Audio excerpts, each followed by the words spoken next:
Well, today marks 1 year since Tropical Storm Chantal swept through central North Carolina, bringing widespread flooding, road closures, and damage that is still largely visible today.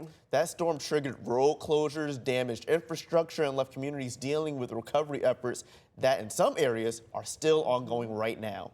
Our Giselle Thomas is live this morning in Alamance County to give us an update on the storm's impact there a year later. Good morning, Giselle. Hey, good morning, you guys. I'm actually here at a popular dock here in Saxapahaw. I'm also here with Ben Clark. He's the guided trip coordinator for the Haw River Canoe and Kayak Company. And oh my goodness, I'm just thinking a year ago, I was here with you guys. The fact that we're here, we're able to stand in this space. When I tell you guys, I had to have rain boots all the way up to here. I know, Ben, even your attire, you had everything covered because of the mud and things in this space. Tell me a little bit about just how this process has been, and also just the renewal of this docking space for you guys. Yeah, it's hard for me to even imagine, remember how wild it was last year. All of this was mud. Wow. Your feet would just get trapped in it.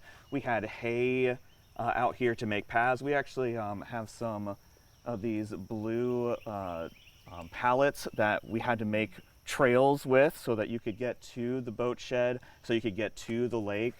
The dock was completely covered. You couldn't see it at all. It was totally covered in mud.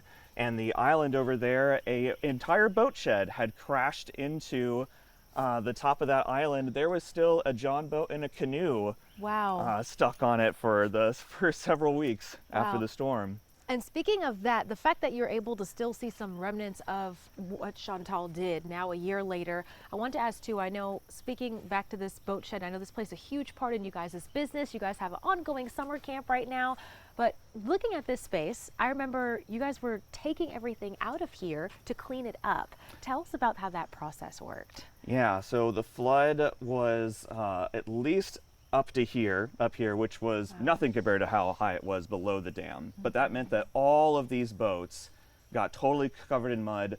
These paddle boards actually rose up and caused, because there were beams up there before, it caused that structure to push up out through the top of the roof here. Wow. That all had to be repaired. In fact, the entire shed, you can kind of tell it's slightly leaning to the left now. Oh, yes.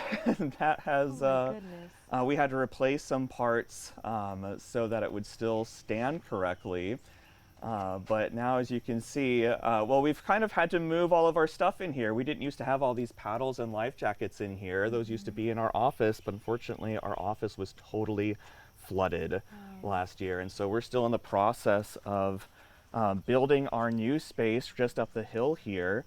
But from the last year on, we've been just operating right out of the boat shed here. Wow. In the next half hour, you guys, we are going to check in and talk about that new space. So although we went over and talked about everything that happened, now we're going to be talking about what's to come. So we'll be checking back in with Ben and also our friend Rocco right here in just about half an hour. We'll see you guys very soon. Giselle Thomas live in Saxapahaw, WFMY News 2.